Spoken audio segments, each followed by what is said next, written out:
Gotcha. Okay, Man. so, as many of you know, I went to Nicaragua. Yes. And we did this. I came back a couple weeks ago.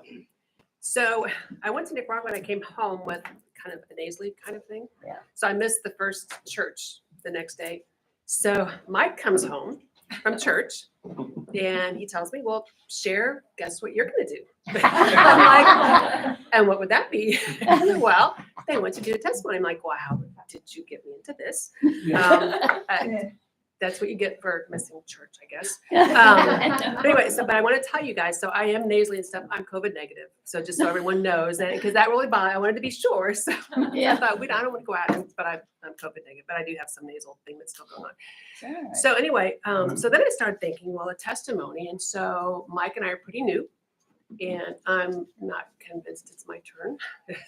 Are you supposed to like earn your way into this? No. I don't think it's my turn. But but then I thought, you know what? You guys prayed us through all of this. I mean, my goodness, you were praying before we went. I know people prayed when we were there. And so I thought, how cool. Kevin and I chatted briefly. It's like, how cool if I could really show the power of prayer, you know, because when you do something like this, it's prayer that gets you there, that gets you back, that gets the mission done. So that's kind of how I started. And then I got with Becky too. I called her and she assured me that you guys were a friendly crowd. So I thought, but then Mike and I went on Friday night and it's a beautiful crowd. So I have no doubt. So anyway, so this is kind of the closure of the full circle of prayer, getting me there and getting us home. So when I talked to Kevin, because I thought, wow, a testimony is kind of you're supposed to go a little bit deeper than just this is what this is. And so Kevin kind of brought something up. He said, well, what really changed? What in your life kind of possessed you to do some of these things that you do to get into this? So I started really thinking back. I mean, how did I get from 73rd Street in Indianapolis to Nicaragua? And so I really started thinking, I went back to my childhood. So a little bit about me and my family. So I was raised in a middle-class Catholic family, and we did all the Catholic things. You know, we went to Mass all the time. I went to Catholic schools. I went to Catholic high school. We did all the Catholic traditions. And the Catholics have a lot of, they do a lot of help for the poor. You know, they have St. Vincent de Paul. I mean, we're still involved in a lot of those things. And they give to charities. And so that's a little piece of it. But, you know, I really started thinking, I think more than the Catholic stuff is my relationship with my dad.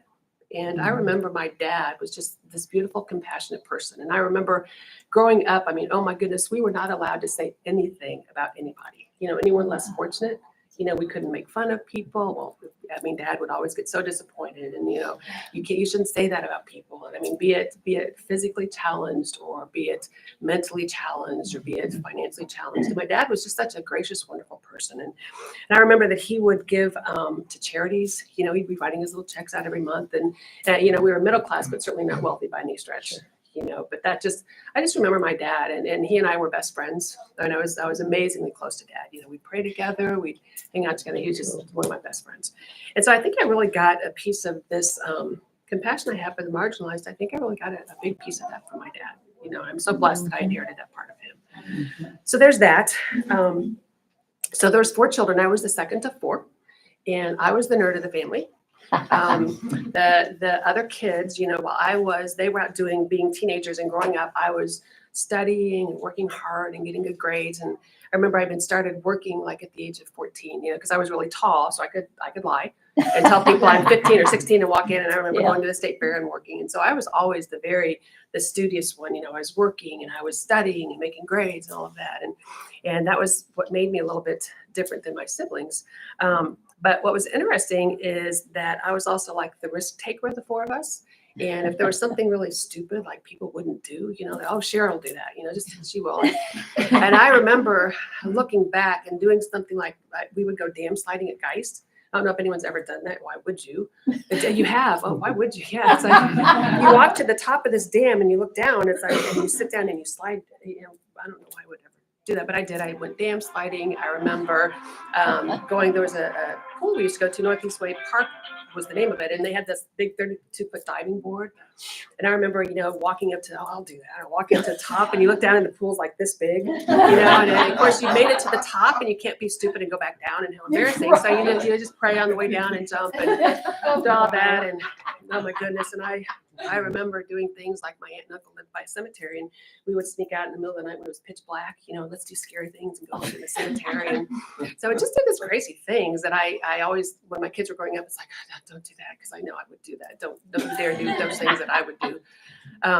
But it's funny, even growing up as an adult, I still tend to be a little bit different and odd in that sense. I mean, I was in my mid-50s and I got a motorcycle license and bought a motorcycle in my mid-50s. Who does that? So anyway, I've kind of been a risk taker, and I don't know if it was maybe this drive to be cool or do something or what it was, but there was something about me that I always wanted to do the odd things that people wouldn't do. And it's even to this day, my sister will tell us if we're in a group or we're thinking, what should we do? My sister, oh, Cheryl do that. Just that she'll do that. She'll do anything.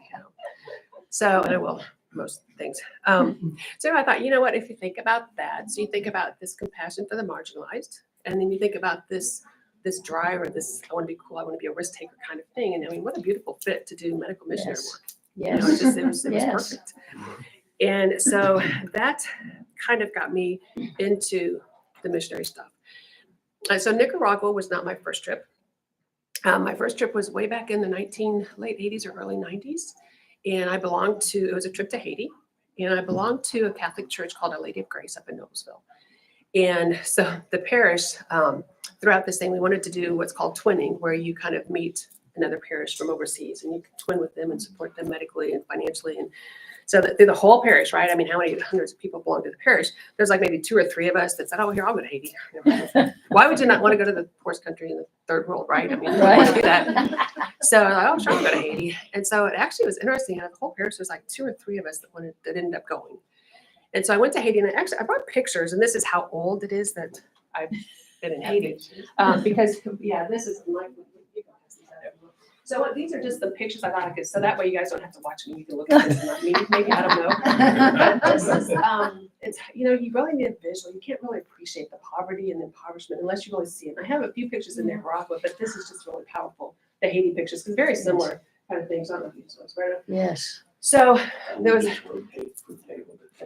it's like, oh, sure, I would love to go to Haiti. Why not? So, and I really think back then, I didn't think so much about, oh, God's going to send me there and I'm going to help the poor. I thought about, oh, how cool, no one wants to go and I will. Let's go to Haiti. And I could tell my friends, I'm going to Haiti, I'm going to Haiti. So, but oh my goodness, I went there and I was hooked. I was absolutely hooked. So I took several trips, and the first trip was, we did the fact-finding trip where we went and decided if we wanted to twin with different parishes, and we did. We ended up twinning with them. We did medical missionary trips. We actually did, it was really cool. We did an eyeglass trip where we collected eyeglasses and took an optometrist there, and because in Haiti, they don't have eyeglasses, they don't have optometry, and so just to gather from the parish all these eyeglasses to take them on this trip was amazing. So I did several trips to Haiti.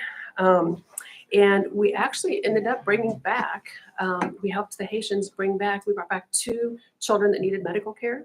And they were Gina and Samuel. And there's pictures of them. If you see 2 pictures in American clothes, that's Gina and Samuel, little Haitian children. And then there's another picture of them with a nun. But they were sick with osteomyelitis. And that is something that is very treatable. But in Haiti, of course, you'll lose your limb. That's them. Yeah, they've got American clothes on. They became very Americanized very quickly. Yeah. But they came back, and it was just this beautiful thing. I mean, St. Vincent's donated the surgeons, the hospital, the medications, the anesthesia. I mean, they paid for nothing, and they actually ended up living with us for about almost a year. They were on IV antibiotics and just all this beautiful, beautiful stuff that we could do for them that they just couldn't get over in their country. And so that's kind of just, I really got entrenched with Haiti. I really got involved with doing work with Haiti, and that was kind of my first missionary stuff. And the thing about doing this is in Haiti, some of the experiences, and I know, I think when you've been in Haiti, right? So it was funny when you said on Friday about the stench, because I told Mike, it's like, oh, the stench in Haiti is just, but some of the experiences in Haiti, I mean, you go there and you have no electricity at times because the government controls it. You have no running water. And Lynn and I actually shared stories about, oh, it rains, you run out with your bar of soap. It's like, look, it's raining, I can wash off now. You have no, you sleep under mosquito nets because of malaria. You take the malaria pills when you get home because of that. But what is you go into these little homes, I mean, the little tiny homes with dirt floors that house families of however many. And I remember them telling us that they actually sometimes would sleep standing up because there's not room to lay down. And that's how poor they are. And these little children. But what is so amazing about Haiti is that they're just such happy, beautiful, gracious people. And they are just, if you see these pictures, these little children just singing for us and happy. And they take little tin cans and play in the streets. And they're just beautiful, gracious, prayerful people. And Haiti is, at the time, was a very Catholic country. And we would, our parents would make rosaries. And so we would take rosaries there and actually get mobbed by the kids because everyone would do rosaries. I just to pray the rosaries. And we would go to mass. And when you go to mass in Haiti, it would be like 2.5 hours long. And these little kids I remember seeing them dance in the procession, and they would have T-shirts that said Red Roof Inn on and all this stuff from America because that's where they get their clothes. But just their deep faith was so profound, and they would give to the offertories. They would dance around and give to the offertories when you knew they didn't have 2 cents. But and I think all of that stuff we did with Haiti, all that stuff I remember. And even the Haitian country is so gracious. I remember this is probably one of the greatest thing I have on video. So we're getting ready to leave on a trip in the morning, right? And so we're walking out, and there's this goat that's tied to a tree. It's like, oh, isn't that a pretty little goat? And so we go and we do our little missionary stuff, and we come back. It's like, oh, the goat's not by the tree. It's like, I wonder what we're going to have for dinner.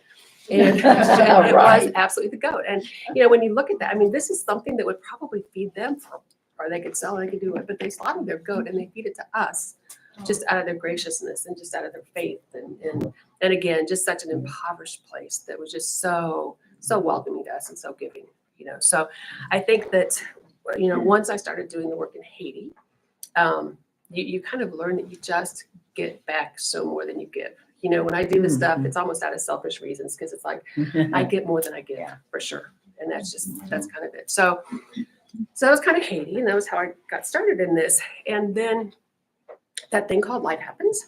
And I ended up moving out of Noblesville and out of Our Lady of Grace and kind of got disconnected from the whole Haiti thing and hadn't been doing any of this work for a long, long time. And so a friend of mine, our colleague, and she's now a friend, started to work with me a couple years ago at the VA.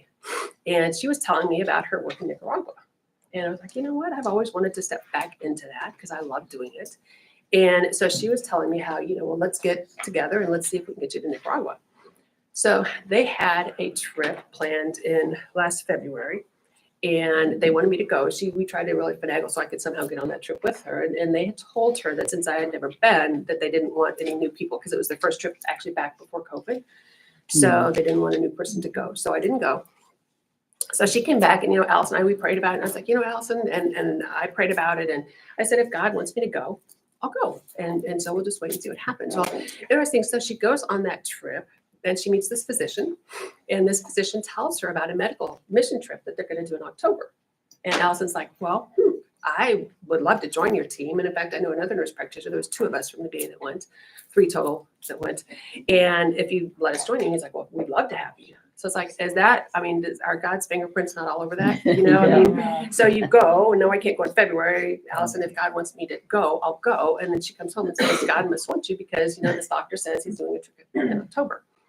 So I was like, well, okay. I guess I'll go to Nicaragua. So the first thing I had to do was convince my husband that, when you come home and you say, hi, honey, I guess where I might go in a few months. I just thought about, I'm going to go to Nicaragua. And Mike was more than supportive. Scared probably is one word for it, but more than supportive. He never dissuaded me, do what you need to do and share. I'm so worried about you and we'll pray about you, but if that's what you need to do. And so, he just supported me through the whole thing. It was amazing. Because certainly he knew how badly I wanted to go, so that was the first thing, was convincing him. Then we got connected with this group, did a lot of Zoom meetings and stuff to try to get us connected, filled out the applications. And it was a very faith-filled group that went. They actually had to, when you applied, you had to, what could you give to the people that, would represent God, or what's your faith and stuff. So it was a very faith-filled, devotional, daily kind of group that we went with. So I was getting all of that stuff. We did all of our planning meetings. We got our packing list together. And it was funny when we were getting ready to pack. I'm like, well, so what do we need? Well, so you need to pack toilet paper. And I'm like, well, right. So I'm not sure I've ever spent this much money to go on a trip where you bring your own toilet paper and you bring soap. And okay. That's fine. And so we did that. We got all the packing lists together, got everything together. And during the course of this, I'll talk a little bit about, during the course of this, Mike and I decided to sponsor a child in Nicaragua, because there's a program where you can sponsor children, which is an amazing program. You can actually sponsor them as they make their way through school. And so Mike and I decided to do this. And again, just another God thing. So Allison, my friend, she sends me this picture like within a day or two, said, here's your little girl you're going to sponsor. And if we can, we'll try to work it out that you can meet her. So well, of course I'm going to meet her. Yeah. So that was kind of another God thing. You know, we're over here making this, trying this part of it. And Allison's over there, you know, talking to the Nicaraguans about how can we get this little girl on the list to make sure she gets visited. So, but then again, it just all came together, you know, because I did get to see her and I've got some pictures. But so we go over there and it's hot. That was the first impression. You walk off the plane and it's very, very hot in Nicaragua. And a lot like Haiti, you know, a lot of the poverty, but I tell you, the infrastructure is much better in Nicaragua. I mean, they have roads, they have cars, and in Haiti, they didn't. And my guess is Haiti, it's been several years since I've been. It's probably just as bad, if not worse, since all the earthquakes and stuff. But Nicaragua is very, very hot, beautiful country. I have some pictures. It's a beautiful country, very hot. But I tell you, the people were so gracious. And I know that Allison, this team had been there many times, so they knew the players. I mean, they come up and they hug you and God bless you and thank you for coming. We're so welcome. You know, so happy to have you. And just the graciousness of them is just, it's amazing. You know, and again, these are people who have nothing. And rather than look at us like, you know, oh, you guys, I mean, they're just open arms. Yeah. You know, please come and we love to have you. So there was a total of about 7 or 8 providers that went. The group was actually, I think the group was maybe about 16 or 17 of us. And 7 or 8 of us were providers, doctors, nurse practitioners. And they had a lot of, the other teams did a lot of different things. We had a team that would play with the children. We had a team that would go into the classrooms and teach the children. And then we had the team of medical providers that would do kind of see the patients and do medical care. We saw probably about 400 patients. I heard a little bit over 400 patients. And we did that in about half day Monday and then Tuesday, Wednesday, Thursday. So in about 3.5 days. And they would come and they would just line up, you know, these kids. And for many of them, they had not seen a provider for years. Through this organization, this was the first medical team that had gone in through this organization since COVID. So again, a lot of them just hadn't been. The NRN, the group that's kind of the umbrella group over this, marries up with these different schools so that every clinic we had was in a school to see the children, and then we would see the villagers as well. You know, so we saw about 400 patients. We educated them, and some of the patients that we would see, you know, I mean, we would see these patients that would have wounds, and you know, they'd say, "Oh, I've had this little wound," and they unwrap their leg, and it'd be like this big with, you know, it's like, and oh yeah, well, you know, I saw the doctor a couple of months ago, but I don't have money for antibiotics. And so, well, now you might have your leg amputated, you know, so, or we'd see just a lot of just your common aches and pains, you know, and these people, you know, that they probably just wanted to talk to someone because just oh, my back hurts. Well, mine does too, you know, my head hurts. But again, I mean, they said just to have people hear you, just to have people listen to you and to be able to sit down and say, these are my complaints. And, you know, even if we could just give them ibuprofen or if they walked away with whatever it was, you know, we passed out, toothbrushes and toothpaste, which they don't have over there. They loved. We brought a bunch of vitamins over from here to give to the children. So just the little things that you could do just to pass out the little things. And I mean, again, these people have nothing, you know. So that was neat. The home visit, I was blessed and able to do a home visit. Allison and I, the other nurse practitioner, and I went, and we would have interpreters assigned to us. So we would see patients in pairs and an interpreter be with each pair. And so they would interpret and we would talk.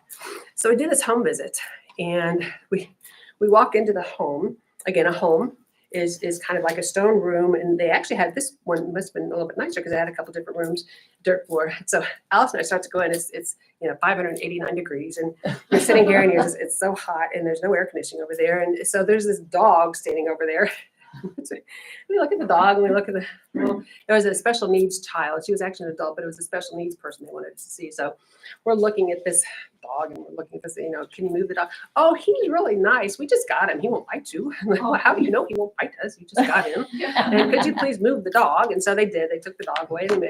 And this woman, I mean, before Alice and I even took a stethoscope out, she was like, I can't believe that you came from America to my home.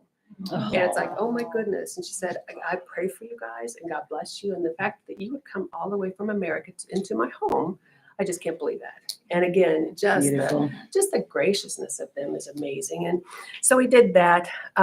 The church services at Nicaragua, oh my goodness, we went to a church service and it was like 2.5 hours long. We actually went to a couple of them.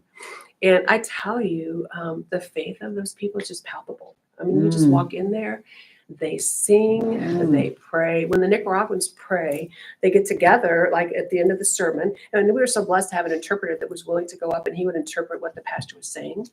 And both times we went, the sermons were so based on God and faith in God and trust in God, and God doesn't leave us and God is with you. And I mean, just really powerful messages when you look around at these poor people that, just kind of have nothing. But their prayer and their faith. And like I said, it was just palpable. We'd be praying. And I mean, they would get it so into their prayer. You'd look over and they would be like falling to the ground, in prayer. And just, it was just, again, such a neat experience. The singing, all of that stuff. We would, any place we would go, they would thank us. They would, God bless you and thank you for coming and seeing us.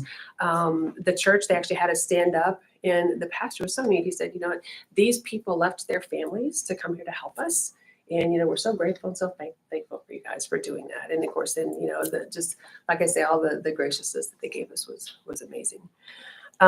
So then I got to another thing. I commented that one of my goals was to go and meet the little girl that Mike and I are going to sponsor. Her name is Jenny. So that was probably the highlight. I have a little picture of her. That was probably the highlight of the trip. So Jenny is 7. And she has a sister that's about 5. And Mike and our intent is to, once she gets in school, that we can sponsor her as well. But Jenny, just a lovely little girl. She would come out and I met her and the interpreter was kind of exchanging back and forth. And she, would tell me, we'd ask questions and she'd ask me questions. And what's your favorite song? I don't know. I think I told her, I can only imagine just because I love the song and it popped in my head. And of course she's like, I don't know that one. I didn't think you would. And then, what's your favorite song, Jenny? She told me, it's like, I don't know that one. I don't think she would. And the interpreter, I mean, she's just a beautiful little girl. And so we had lunch and we bought them all. And like when you sponsor a child, they let you meet them when you go on these trips. And so we're all sitting around eating. And my lunch, a lot of the lunches hadn't came. So I just gave them to them. You guys eat.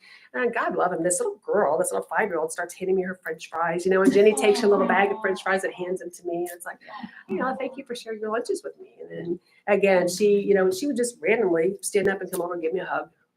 Just unsolicited, just like I say, so filled with love and graciousness and prayer. So anyway, we did that. And that's kind of the trip from start to finish. I have some pictures to share.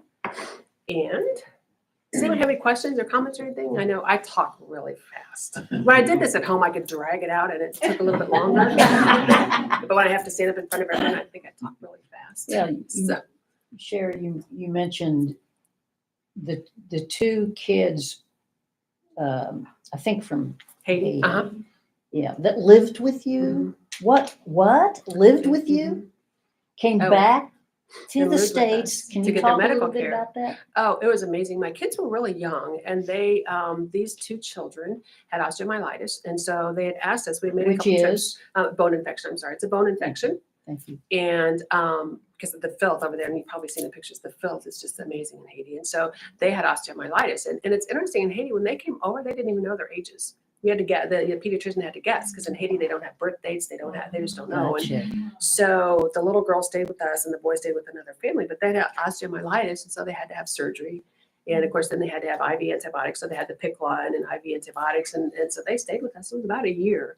But they stayed with us. And as my kids were growing, my boys were really young, and as they were growing up, I remember them coming to me and saying, Mom, we do too have a sister in Haiti, don't we? And I'm like, well, yeah, you have a sister in Haiti. Because they remember that sharing of, them That's living with very us. cool. And, yeah, and it was really, really They neat. stayed with you for a year, and then did they go back? They went back to Haiti. Yeah. Wow. It was funny when they came over, not funny, but so they get off the plane. When they came over with a little bag. I remember Gina had a little bag with a nightgown and some things they put in their hair. Like, I don't know how to do African hair, but it's some little jelly stuff. And so she walks home, and of course she goes back to Haiti with suitcases of clothes and they didn't want to go back. We had to send them back because we weren't prepared. They didn't want to go back. And my dad, and that's one thing I know, my dad was so close to her. He was so upset when they had to go back, and he, it was just so sad. Sure. St. Vincent's paid for everything. Yeah. Home care. St. V's. They did. What kind of red tape did you have to go through to get them here? Did they have to have passports or? You know what? I'm not sure because they did all that behind the scenes, so I can't. It's been so long ago, I can't remember. But I think there was quite a bit of red tape. It's interesting because after our parish started this, then other parishes up north started bringing kids back, and actually some of the parishes brought kids back and people adopted them. But I think there Ooh. was, and I remember during that process there would have been a lot of, well, we have to wait and see, and the passports and the red tape and stuff. So I'm not really sure. But I do know in both countries the government is so oppressive. Oh my Yes. goodness. I was going to ask you about that, about the government. The government. Oh, I tell you, when we were there, in fact, before I left, okay, so the government doesn't care for. So, and I tell you, that was a real challenge for me because I'm Catholic, and I still go to church. We still come here, but so I'm like, okay, take off my crucifix, don't take my rosary, and then my struggle was very real. It's like, but God doesn't want me not to tell people that I'm, that's not Right. fair to go and say. And Mike's like, don't be a martyr. Take it off. Don't be a martyr. There's a time to be a martyr. It's not now. If we're gonna be martyrs, we'll be martyrs together. You're not gonna go there and be a martyr. That's right. No, but that's true. And so you do. And you said, that was probably the biggest struggle for me was to go over there, act like I'm not Catholic. And a friend of mine who went, she's Catholic, she said, Sherry, we just don't talk about it. You just go there and you don't talk about it. Because they have bishops that are locked up. They lock up priests. They're so oppressive. And I know. This is Nicaragua you're talking about. Nicaragua. Okay. Yeah. Not Yeah, and Haiti. Haiti, not Haiti, but Nicaragua. Yes. So oppressive. And again, I really had to pray about that because how do I take off all of my crucifix, but again, the group we went to, very, very faithful. I mean, we would have devotionals every night on the porch. There's a picture of our porch with all the rocking chairs, devotionals every night. We would pray every night and pray every morning and then go out and do our work. But the government also, and I heard this from more than one person, it's like, oh my goodness, if you talk badly about the government in Nicaragua, you can be imprisoned for 30 years. Yeah. 30 years. And I heard that from more than one We person. complain about our government. but- Exactly. I'm like, Yeah. seriously? And they said, oh yeah. And I heard that from more than one person for 30 years. They can Right. imprison you. So Mike's like, well, don't talk about it. I said, Mike, did you hear about the government? Sherry, quit talking about it. He just wanted me to come home. I Right. know. He's like, Mike, don't talk about it. But if you remember the name Daniel Ortega, Oh, yes. is the Gotcha. leader over there.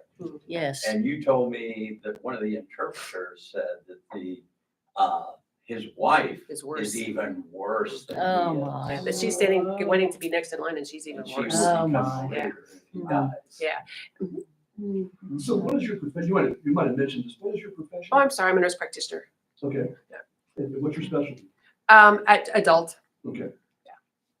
But yeah, it's the government. I had heard, and this is what's really scary. I had heard that recently the government, there's something called NGOs, which is non-government organizations Mm. that give funding and stuff. And in Nicaragua, Mhm.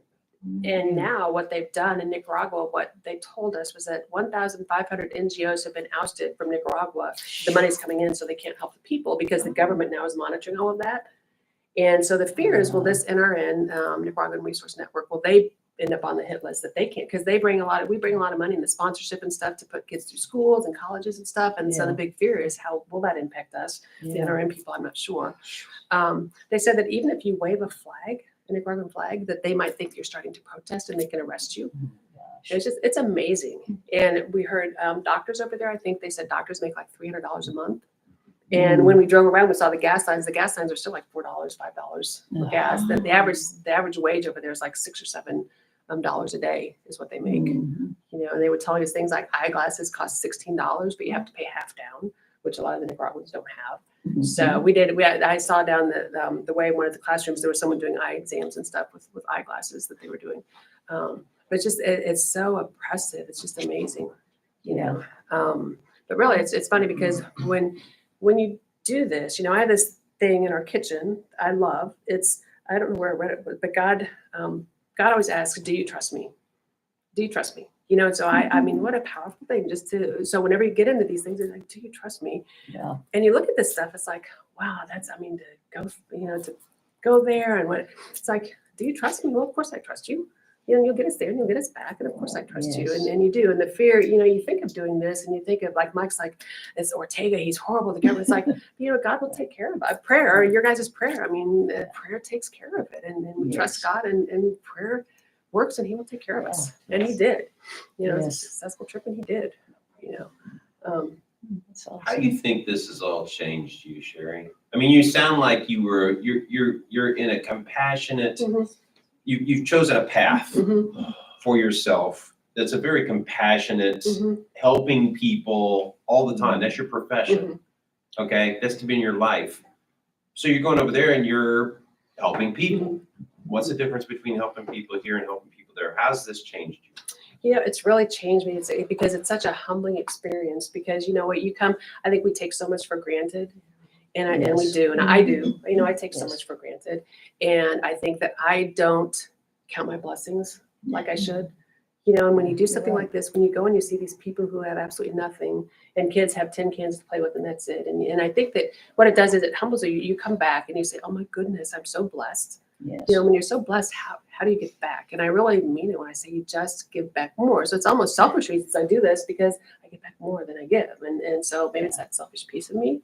But I think just to think that I was blessed, you know, I'm a nurse practitioner, I was blessed. And we can go and we can do things that, you know, maybe some people can. I mean, some people can go and do engineer, right? Some people, and I can go and do medical stuff. And I think that just to be able to give back, and I really believe that, you know, just my dad and all of his compassion, you know, I just always grew up with, you know, poor people and, you know, don't make fun of them and don't make fun of these people. And so it's probably a little bit of that. But I think once I went to Haiti, and again, I really believe that when I went to Haiti, it was more just let's be cool. You know, I'm gonna go to Haiti. That'll be cool. I can tell my friends I went to Haiti. Yeah. But once you get there, it's like, oh my Right. goodness, I can help these people. And, you know, be grateful. You come back and just be grateful for what you have. I wish my kids could have gone to Haiti with us, but you know, they never went because then it got politically kind of a lot of unrest and we never went for a while. But I think it was just more or less maybe once you do it and you realize what you get back from it, then that kind of propels you to keep doing it, you know. And no matter how much we give and do, we can't outgive God. No, no. We could try, but it'll Right. never. No, you're right. Yeah. You're right. And just to really remind you of just all the blessings we have, Yes. you know, and all the, because I just lose sight of that, you know, so often. So, You didn't mention about the young people that you saw that were disabled that, you know, if Oh, yeah. they have to go to the state hospital if they have the money. mhm. Yeah, and many of them don't. And I've got pictures. One of our clinics was a special needs clinic that we did for a day, and I have pictures of some of them. And I'll never forget. Yeah, the one of the ladies came and she had a special needs son, and I tell you, those women and mothers, the way they take care of these children, and oh my goodness, the G-tube sites that were just pristine. You know, the love they have and the clothes and all of it was just amazing. And one of them, she wanted to know if we could help her because her special needs son had to keep going to the hospital because his oxygen would drop. And it was because they were burning smoke. They would cook next door and they were burning Oh, smoke. wow. And she said, the doctor said, well, you have to move. And so she wanted to know what else we could do for her. I mean, I mean, there's nothing, you know, in America, there's things we can do, but there you have Right, nothing. It's like, right. well, there's nothing we can do. And here was this poor special needs child that had to keep going back because there was nothing in there. I mean, they lived in a stone room and the neighbors would burn wood. And so it's like, how, you know, what can we do for that? And yeah, just the special needs and the getting to school or getting to the hospital and the medical care is a real challenge for them. You know, Mhm. but I have some pictures of the.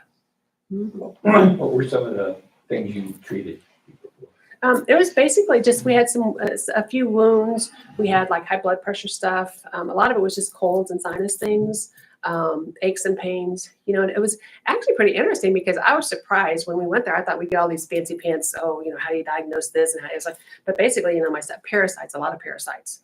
That's really big over there. So, and it was one of those things. If anyone came in with any GI symptoms, I'll just give them the parasite meds.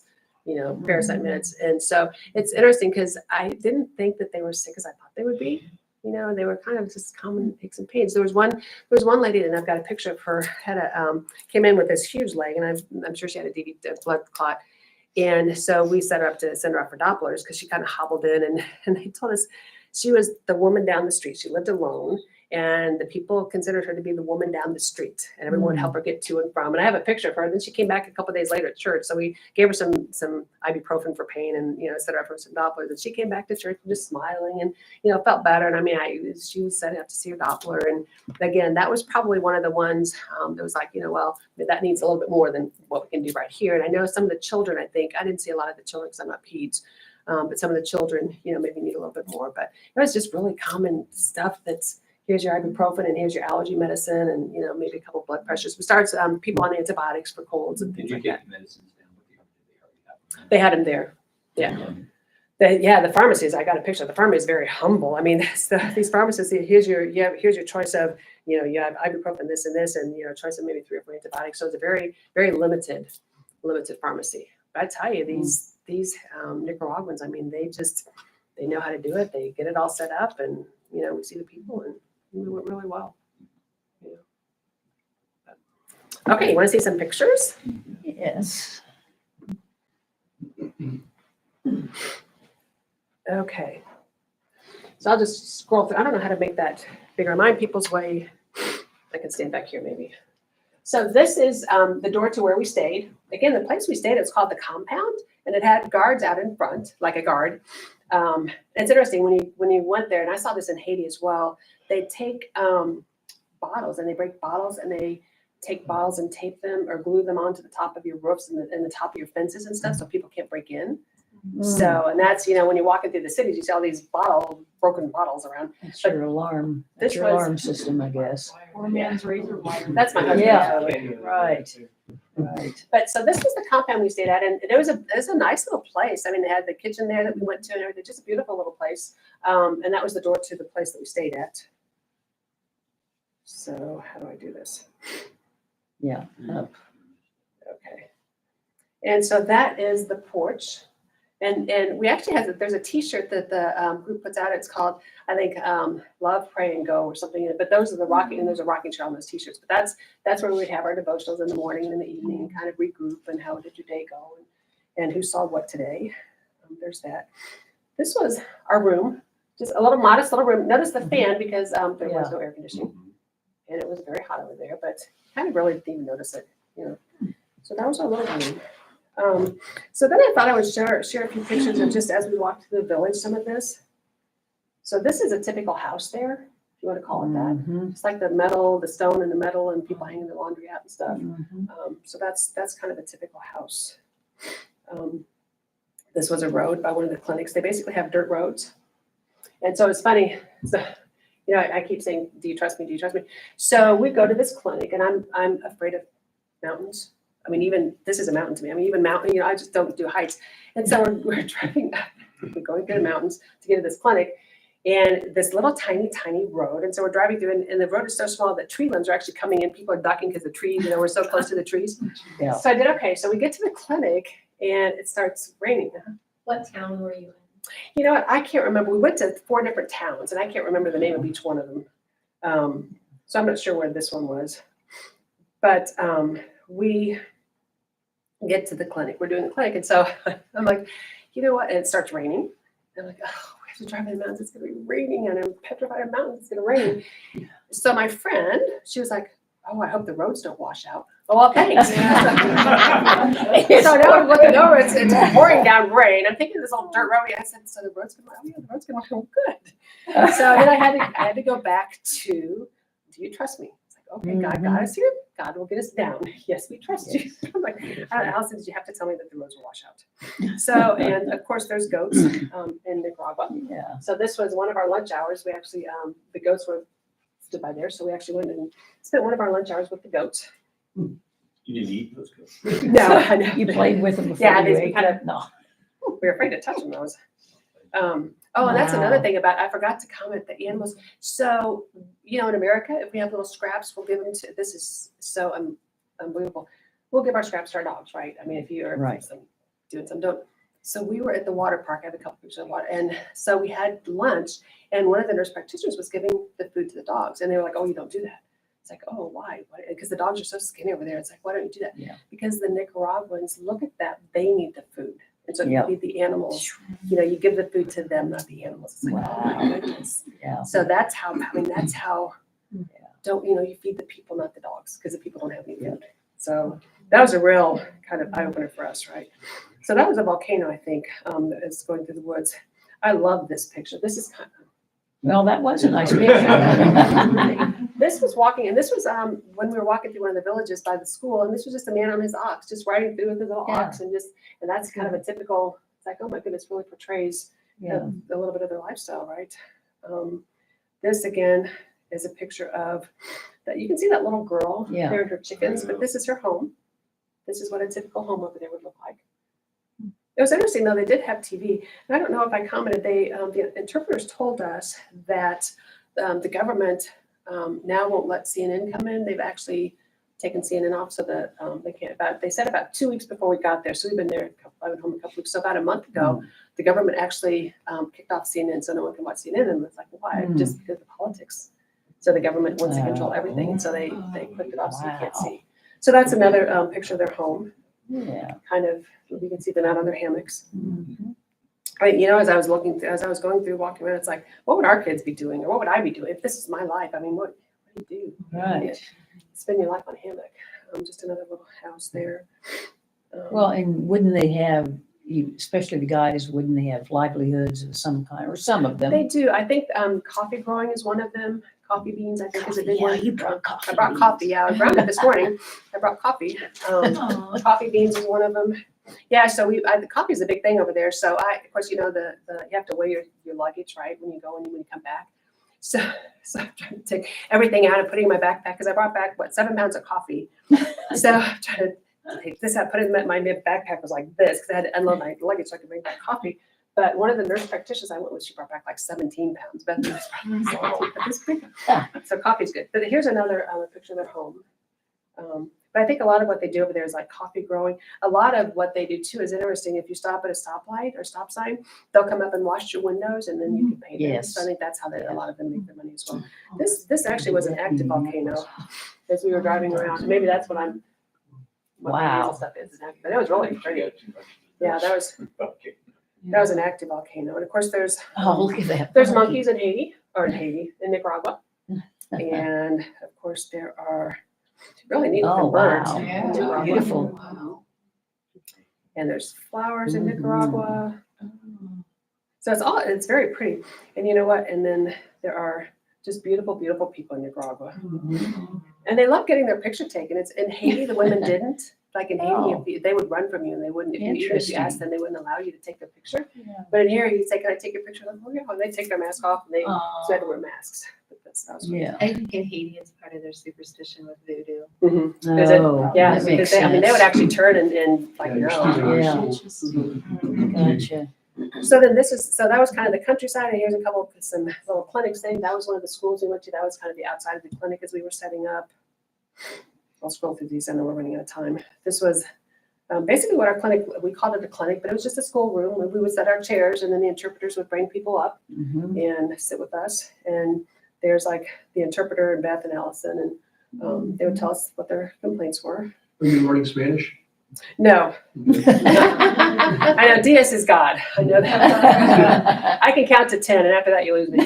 I don't even know because I don't know what the exchange was. I mean, I don't even know what I paid for what because I don't know how to exchange any of that stuff. And but I would love to because I would really like to get more involved. And I would love to do some Spanish stuff, learn it.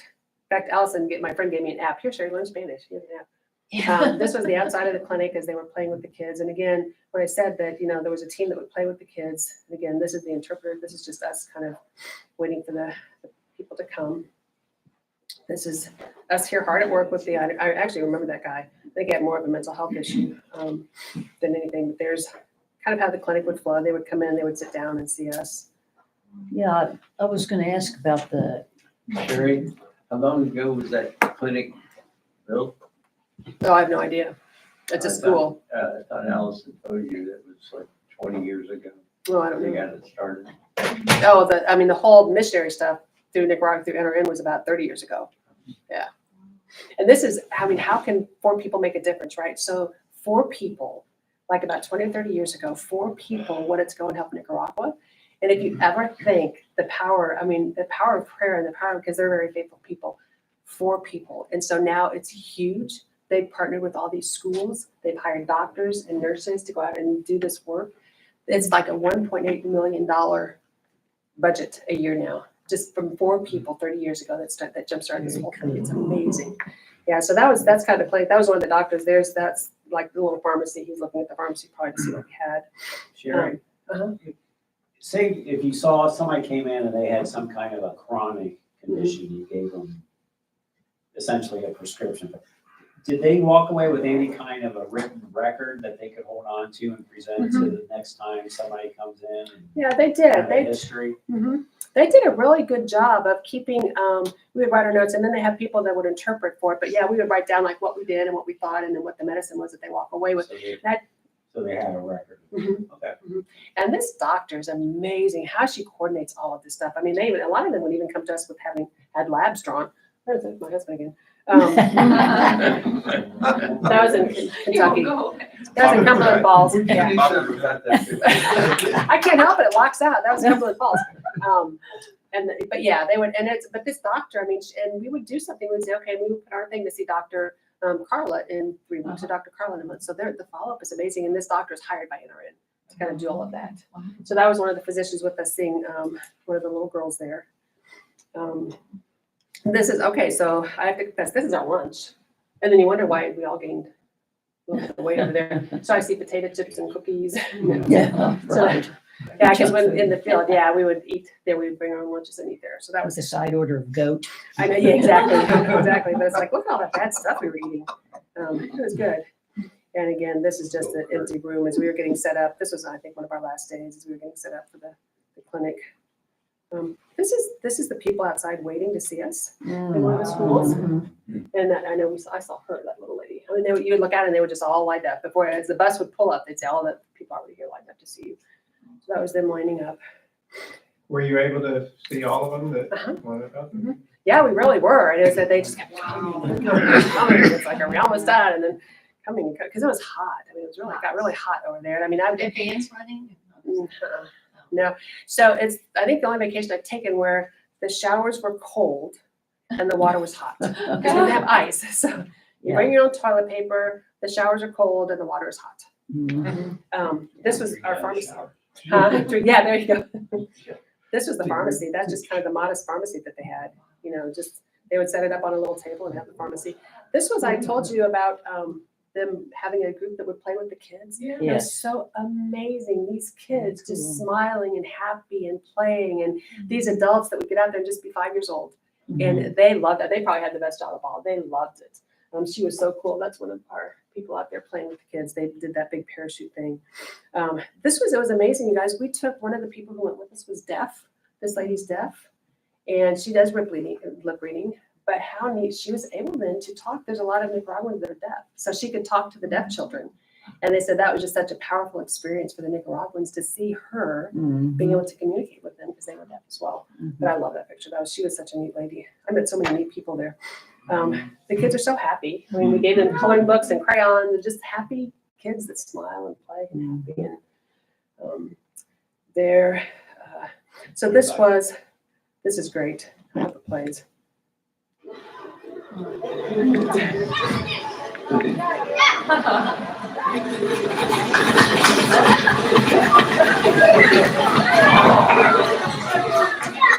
that the best? So they would do SAG races with them. They would do the parachute thing again. They would do face painting with the kids. Just all this neat stuff that these kids would just line up, you know, to get to be with us and to play with us. They would even giving hugs. This lady, she's 80 years old. Yeah, and she was right up there with the best of us. But even volunteer. Yeah, she was with us on her team, but just to go there and give them hugs. I mean, that's what they said. Just go hug the kids. Just go and give hugs. So there's that. I did things like playing ball with them. There's more things with them, playing with them. Then they actually would, I think I told you that they would go, this was the team that would go into the classroom. The girl on the green is a nutritionist. She was amazing. And she actually would meet with them and do nutrition stuff. And she said some of the kids would tell her that they would only get like one meal a day. And so she said it was very hard to do nutrition things and recommend this, and this. But they would go in and so this was great because they would teach them how to brush their teeth because they don't know, and we would give out toothpaste. So the first night, the guy with the bearded, third one over with the beard, he was the one who was showing how to brush teeth. So he said that night he came back, he said, my gums are so sore. He said, I cannot brush my gums, because he'd actually show them. But that was part of what they would do, is they would go in and teach them how to do dental hygiene. So these are pictures of some of the kids we saw, or some of the patients that we saw. So little kids, those are my friends, Allison and Beth. This is one of the little kids we saw. This was one of the women that I saw. Such a lovely woman. And so we were out there, and I'm like, oh, can I take your picture? Oh, sure. And she takes her mask off and sits down, and yeah, she was neat. So we saw the young, the old. How about COVID? Was there much? No, it was really funny. I was because, just curious. yeah, A lot of masks. mask is mandatory, so we had to wear masks. Gotcha. Which is, oh, can you imagine? Yeah, in 90 that something heat, degrees, right? it was horrible. Yeah. It was horrible, but but when the interpreter picked us up, we asked about COVID. He said, COVID's nothing over here. So if you get COVID, people are like, oh, who cares? He said, it's nothing over here anymore. So But you still had to wear the mask. it was government mandated? I'm not sure. I would guess, yes, because every place you went, you had to wear masks. So what was the point of the mask if COVID was nothing? Exactly. Like now. The government, yeah. As But this COVID, question I mean, COVID never We're gonna came get up. on the list. And they never, when we saw people, they never said, do I have COVID? There was never fear of Yeah, COVID. We had that's to wear what I was masks. wondering. Okay. We had to And wear is masks. that new-ish? I don't think so. I think it's always been, I think it's been like that. Now, we had to test going in. I had to test before I went. But I So- mean, like, did they wear masks before the worldwide pandemic? I don't know. I wouldn't think so. I'm not sure. Yeah, I'm not sure. Interesting. Yeah, but you had to wear a mask there. This was the lady with the blood clot, and she must have had a stroke too. You can see, but she came back at church just kind of limping in, and the people get her there, and the woman on the corner who lives alone, people get her there, people get her back from church, and she was just all smiling and happy, and like I say, it was just so neat. This was, aren't they adorable? Aren't they the best kids? Aren't they great? Some of our special needs kids. And there's a lot of special needs over there. The pastor told us that out of his parish, that he knows out of every family, at least one person is left for the States. He said out of every family in his parish, at least one person is left for the States. And I have a picture of one of the Allisons that she sponsors. And she was in college, but she had to stop going to college because her sister left for the States and left a disabled son that she's now taking care of. So, I mean, people, they're leaving for the States, and that's what we keep hearing, is everyone's leaving for the States. These are just some of the special needs kids we saw. And again, these moms, they'd carry these kids in, and they'd sit down and just, what else can we do for you? And I just think this little girl's, I just think she's cute. She's just Gerber cute. baby. Mhm. And again, this was just trying to catch the kids to see them, right? That's just one of us. Again, this is just the doctor, one of the doctors that was with us. Again, just people just wanted to be listened to and seen, Mhm. So it wasn't all work. So the very last day, you get a play day, right? And so they were telling us that, well, for the play day, we're going to go to a water park. Line up 100 things for me to do. The water park would be probably number 98 or something. I don't know. But who wants to go to a water park? But anyway, the Nicaraguans, I guess it's a real treat for them. Like when we went to the water park, some of them the interpreters had never even been to a water park. I mean, they got up there and they went down the slide and they played. And so this is just a couple, just so I had to confess it wasn't all work. This is just us having lunch at the water park. And then that's just the water slide. But didn't you get cooled off? We did, yes. Yes, it was Being nice. cleaned off. Was the water hot? No. Well, you know what? It's funny because say you go over there, I kept saying, do you trust me? So you go over there and the nutritionist or someone said, ooh, I'm not going to get in the water. What if there's like parasites? Yeah, right. Oh, I never thought, well, thank you. I never thought about that. So I'm looking at this, but then it's like, there's one more thing. We're up to the dirt, wasn't the parasite. But you look down, it's like, oh, that's fine. So we just all jumped in. Yeah, we were driving there and Was it it was like, I'm not gonna chlorinated? it smelled like chlorine. Yeah, it really Yeah. smelled like chlorine. Takes you But back to your dam sliding days, right? it does, I know. I did go down the slide. I went down the slide. Yeah, I went down the slide. But this was so cute. And we all got together and they a lot of them couldn't swim, so we had to stay in the water, the shallow end. Mhm. So again, this doctor got up and went down the slide time after time. Some of them had just never even been to this water park. It was such a treat for them to go. And then these were a couple of our interpreters. I love that. Yeah, that's cool. So to wrap up. Were your interpreters Nicaraguans Mhm. or, okay, they were, so they were people Yeah. that came with you. They were Nicaraguans, and it's interesting because they told us that a physician makes $300 a month. The interpreter said that he was sponsored, this group. He lived in an orphanage, he was sponsored, worked his way out of the orphanage, went to school, actually asked his sponsor to then pay for English school, and he went to English school, and now he's doing very well. He works as an interpreter, and he said as an interpreter, you can make like $600 a month working for more than a doctor. More than a doctor. Working for call centers and stuff, just Wow. to, So that would be the thing. oh, absolutely. I could see what that would. Oh, absolutely. And they were great. They were awesome. So there's little Jenny, my little Jenny. She knows the cutest thing ever. Great. So, okay, Heather, so these next ones are for you. So Heather and I worked together. You guys probably know that. And so we would put together a couple conferences, right? Because she made me do it. And Heather would always say, you have to sing. You have to have music. You know, share anything we do, we had to put a few songs in because that was Heather's big thing. So I thought I'd end up with a couple songs. Now this was her singing her favorite songs again. I'm so mad because I don't know how to do this fancy pants stuff like videos and everything. So I only got a couple sentences of hers, but this was so cute. Rosa flor, tu alma tomará, la culpa la tienes tú. That's Jenny, yeah. But this one's even better. So we went to church, and this is Allison's sponsorship. This lady is, I think she just turned 25 or so, and Allison has sponsored her since she was like 5 or 6.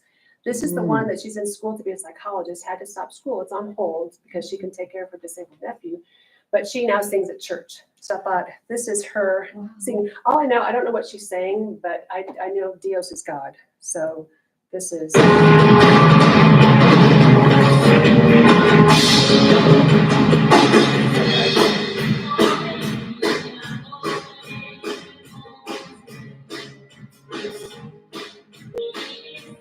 It's about a minute long.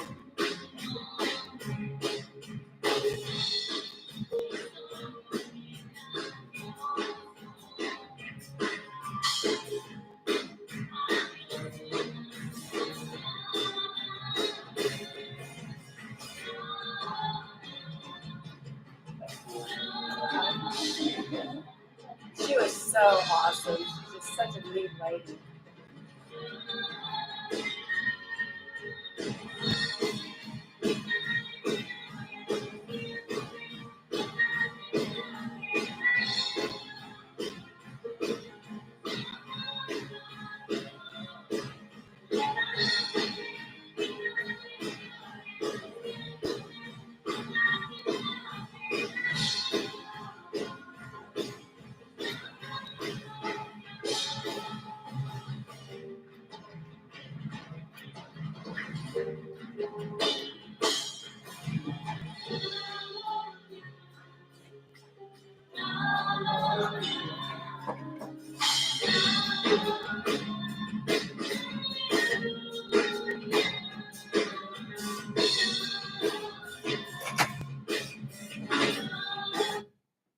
Okay, so I thought I would end with something from the Bible, just because I love, love, love this thing from the Bible. It's Matthew.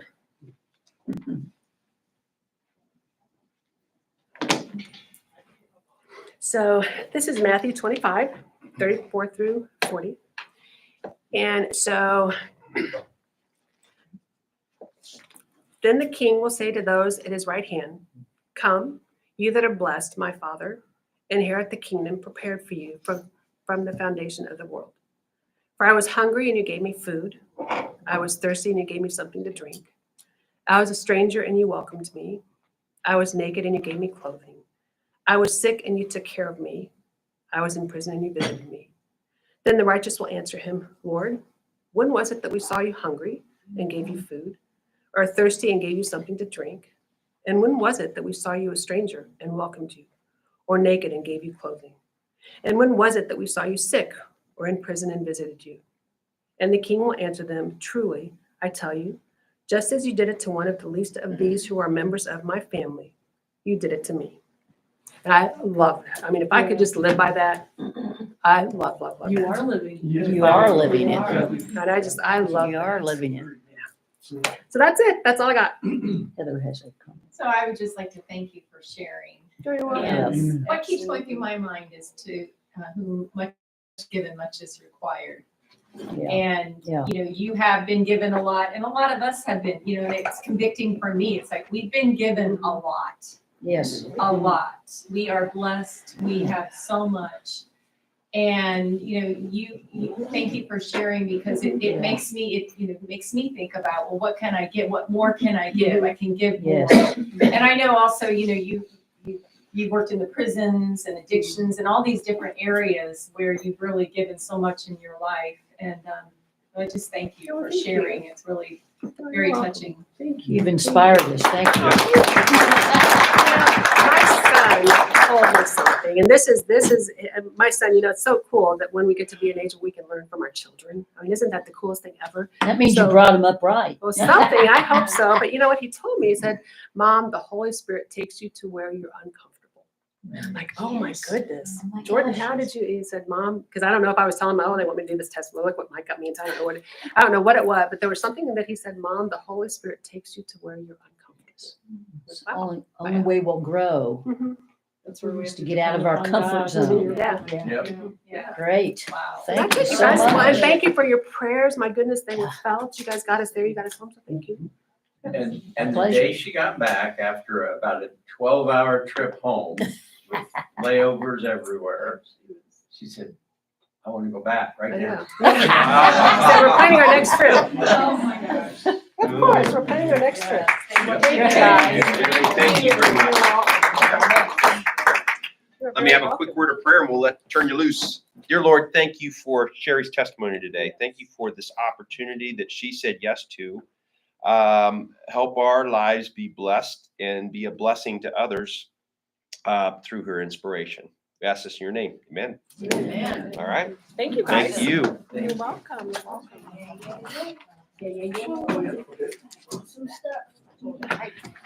I do. I can't wait to go back.